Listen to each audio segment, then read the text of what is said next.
Principios ocultos de la salud y curación. Max Heindel.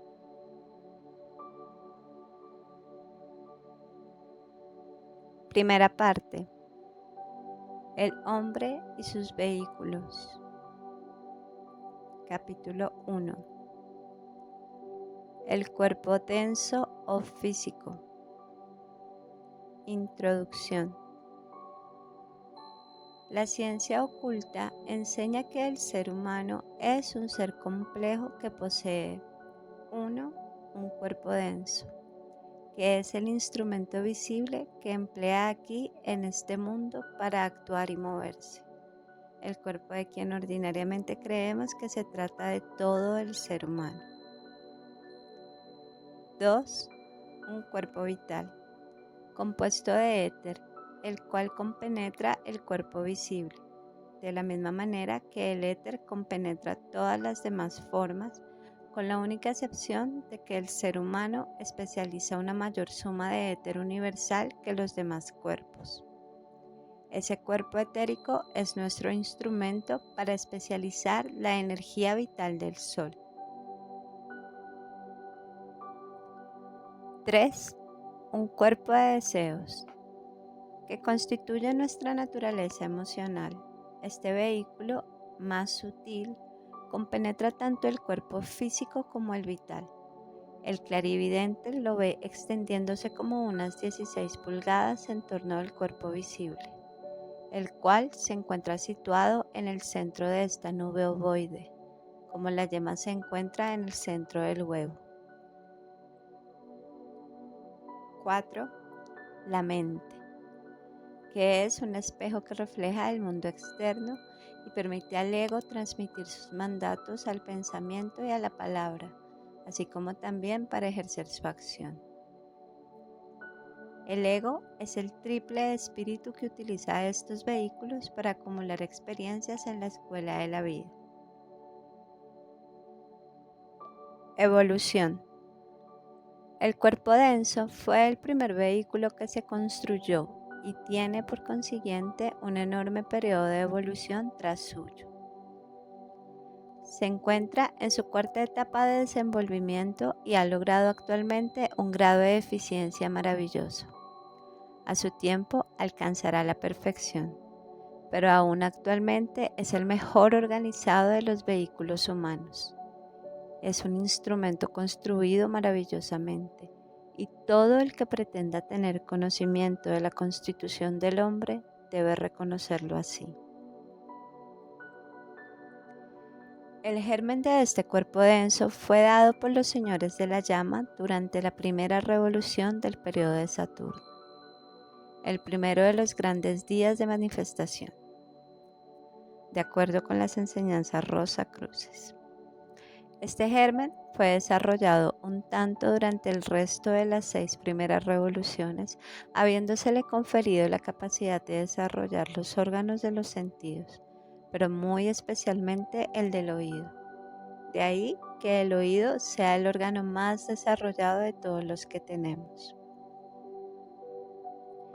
En la primera mitad de la revolución saturnina del periodo solar, o sea, el segundo de los 7 grandes días de manifestación, los señores de la llama se ocuparon de realizar ciertas mejoras en el germen del cuerpo físico. Entonces se hizo necesario producir determinados cambios en el germen, de manera que pudiera ser interpenetrado por un cuerpo vital, dándole a la vez la capacidad de desarrollar las glándulas y un canal alimentario. Esta tarea la realizaron conjuntamente los señores de la llama y los señores de la sabiduría. En la primera revolución del periodo lunar, o sea, la revolución saturnina de dicho periodo, que constituye el tercero de los 7 grandes días de manifestación, los señores de la sabiduría cooperaron con los señores de la individualidad para reconstruir el germen del cuerpo denso. Este germen ya había desarrollado órganos sensoriales embrionarios, órganos digestivos, glándulas, entre otros, y estaba interpenetrado por un cuerpo vital formativo. Por supuesto, no era visible ni sólido como lo es actualmente, pero en forma rudimentaria estaba ya un tanto organizado. En el periodo lunar fue necesario reconstruirlo y capacitarlo para que quedara interpenetrado o impregnado por un cuerpo de deseos, a la vez que pudiera desarrollar un sistema nervioso, músculos y cartílagos con un esqueleto rudimentario. Esta reconstrucción fue la obra que se realizó durante la revolución saturnina del periodo lunar. Estos seres lunares no eran tan germinales como en los periodos precedentes. Para el clarividente desarrollado, aparece como suspendidos por filamentos en la atmósfera ígneo-nebulosa, en forma parecida a la forma en que el embrión cuelga de la placenta por el cordón umbilical. Unas corrientes que proveían cierta clase de nutrición fluían hacia adentro y hacia afuera desde la atmósfera por esos filamentos. Cuando la Tierra surgió del caos al comenzar el periodo terrestre, se encontraba en la etapa rojo oscura de lo que conocemos como época polar. Entonces, la humanidad evolucionó primeramente hacia un cuerpo denso, el germen del cual había sido dado por los señores de la llama en la primera revolución del periodo de Saturno. Entonces, no era absolutamente como nuestro cuerpo actual. Por supuesto, cuando el estado de la Tierra se volvió ígneo, en la época hiperbórea, se agregó el cuerpo vital y el ser humano se convirtió en algo similar a las plantas. Esto es, tenía los mismos vehículos que tienen las plantas actualmente y una conciencia similar, que quizás pudiéramos calificar de inconsciencia, parecida a la que tiene el ser humano durante el sueño sin ensueños, cuando los cuerpos denso y vital permanecen en el lecho. En ese tiempo, en la época hiperbórea, el cuerpo del ser humano era como un enorme saco de gas que flotaba fuera de la tierra ígnea y emitía como esporos vegetales, que luego crecían y eran utilizados por entidades que venían al mundo. En ese entonces, el ser humano era bisexual, un hermafrodita. En la época lemúrica, cuando la tierra se había enfriado y algunas islas habían comenzado a formarse en medio de aguas hirvientes, entonces el cuerpo humano se solidificó un tanto y fue tomando más parecido con lo que es actualmente.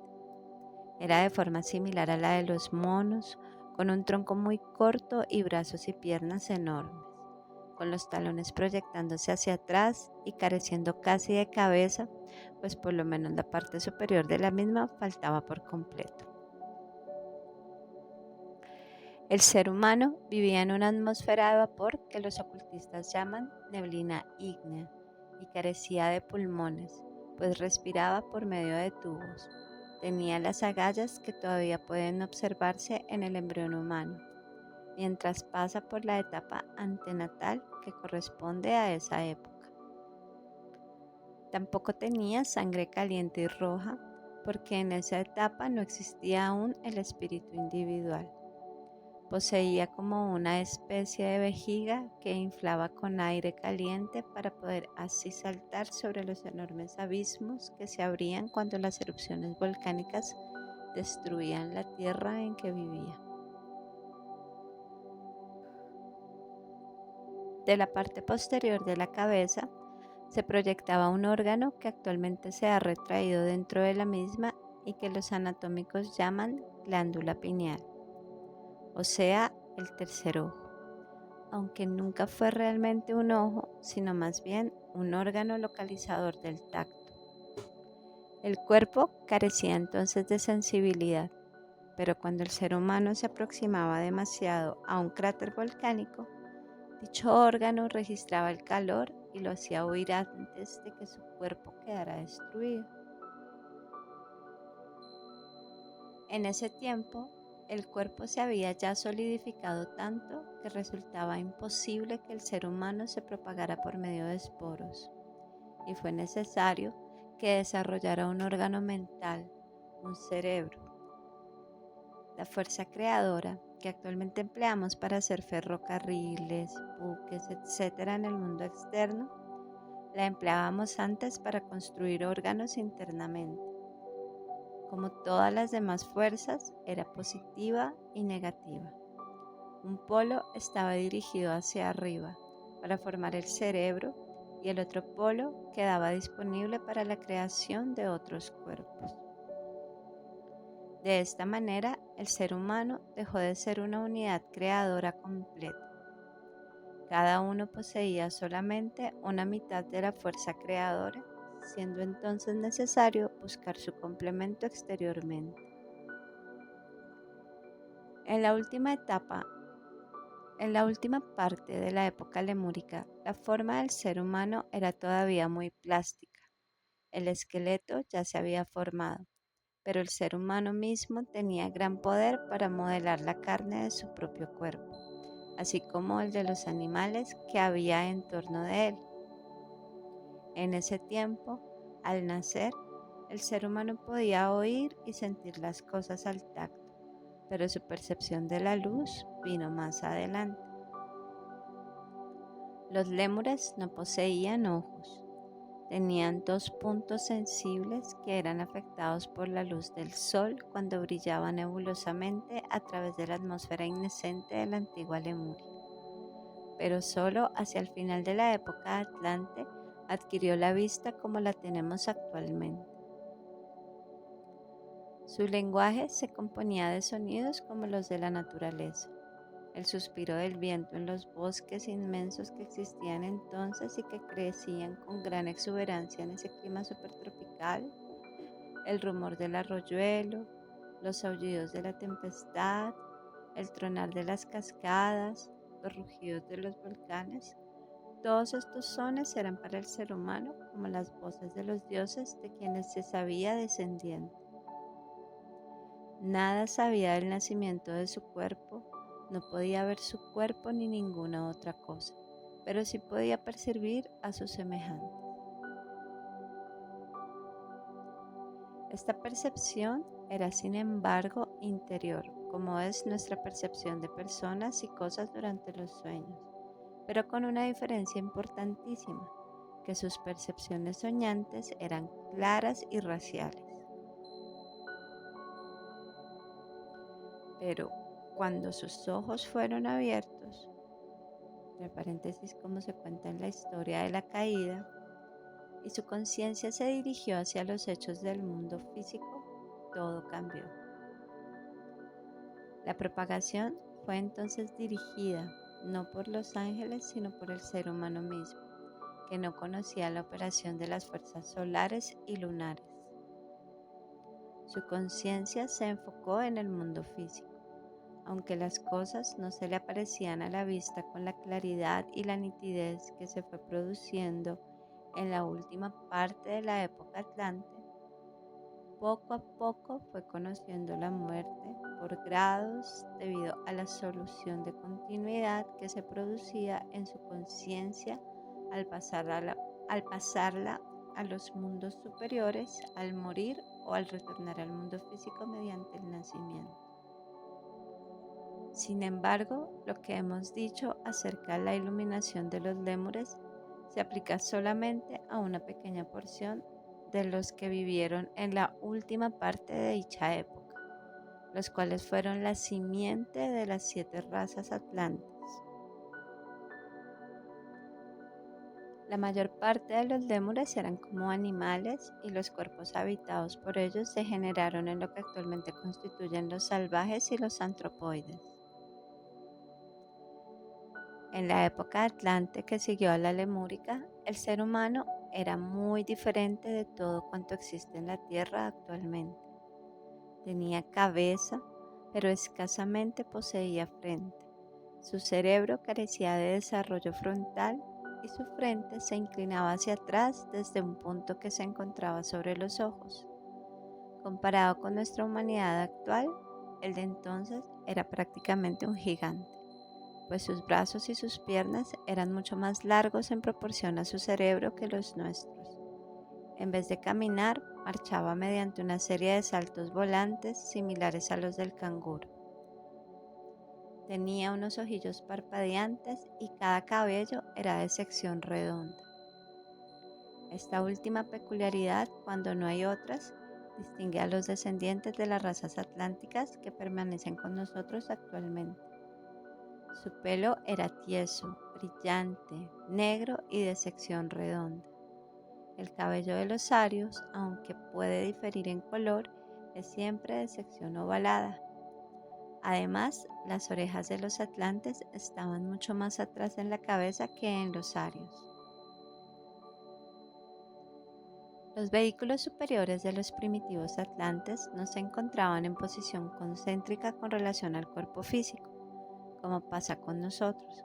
Su espíritu no era todavía un espíritu interno, pues se encontraba parcialmente afuera y no podía, por lo tanto, controlar sus vehículos con la misma facilidad que cuando se encuentra dentro. La cabeza del cuerpo vital se encontraba afuera, bastante más arriba que la física. Existe un punto entre las cejas y como a media pulgada bajo la piel que tiene un punto correspondiente en el cuerpo vital. Cuando ambos puntos se ponen en correlación exacta, como pasa en el ser humano actual, constituyen la sede del espíritu interior del hombre. Debido a la distancia entre estos dos puntos, la percepción o visión del Atlante era mucho más aguda en los mundos internos que en el mundo físico denso, que estaba oscurecido por una bruma espesa y pesada. Con el decurso del tiempo, sin embargo, la atmósfera se fue aclarando más y más, y al mismo tiempo, el punto mencionado del cuerpo vital se fue acercando al punto correspondiente del cuerpo físico hasta llegar a unirse en el último tercio de la época atlántica. Los Romohals fueron la primera de las razas atlantes. Tenían muy poca memoria y esa poca memoria estaba relacionada solamente con sus sensaciones. Recordaban los colores y sonidos y de esta manera, hasta cierto punto, fueron desarrollando el sentimiento o sensación con la memoria. Adquirieron los atlantes los rudimentos del lenguaje, comenzaron a desarrollar las palabras y fueron abandonando el empleo de sonidos puros, como hacían los lémures, al dar nombres a las cosas. Los Tlavatlis fueron la segunda raza atlante. Entonces ya empezaron a sentir su verdadero valor como seres humanos separados. Comenzaron a tener ambiciones y querían que sus obras fueran recordadas. La memoria se fue convirtiendo en un factor en la vida de la comunidad. Así empezó el culto a los antepasados. Los toltecas constituyeron la tercera raza atlante. Fueron ellos los que iniciaron la monarquía y la sucesión hereditaria, originándose así la costumbre de honrar a los hombres por los actos de sus antepasados. La experiencia se fue convirtiendo en algo cada vez más valioso y la memoria se fue desarrollando hasta un grado muy elevado. Hacia mediados del tercio de la duración de la Atlántida, se empiezan a notar los principios de la separación de las naciones. A su tiempo, los reyes se sintieron ebrios de poder y comenzaron a usarlo corrompidamente para sus propios fines personales y su engrandecimiento, en vez de utilizarlo para el bien común. Los turanios originales constituyeron la cuarta raza atlante. Su abominable egoísmo se caracterizó por su vileza y erigieron templos en que sus reyes eran adorados como dioses. Los semitas originales fueron la quinta y más importante de las razas atlantes, porque en ellos encontramos los primeros gérmenes de las cualidades correctivas del pensamiento.